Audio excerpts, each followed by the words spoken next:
Tinupok ng apoy ang aabot sa 50 tindahan na sumiklab na sunog sa Gateway Complex sa Valenzuela City. 2 ang sugatan matapos tangkaing sagipin ang kanilang mga naiwang paninda. Una sa balita, si Tina Nolasco. Sugatan ang 2 individual sa nangyaring sunog sa Valenzuela Gateway Complex o VGC sa Paso de Blas, Valenzuela City.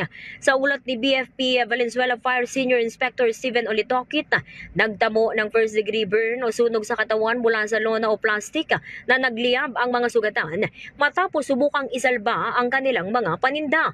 Kabilang dito ang isang 45 anyos na babae at 51 anyos na lalaking vendor. Samantala, 2 bumbero naman ang nilapatan ng paunang lunas matapos kapusin ng hangin dahil sa kapal ng usok habang inaapula ang apoy.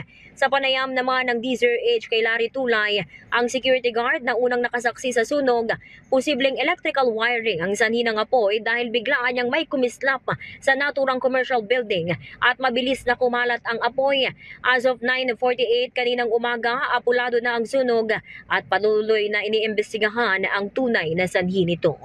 Para sa MBC TV Network News, ito si RH19 na Nolasco ng DZRH, una sa Pilipinas, una sa Pilipino.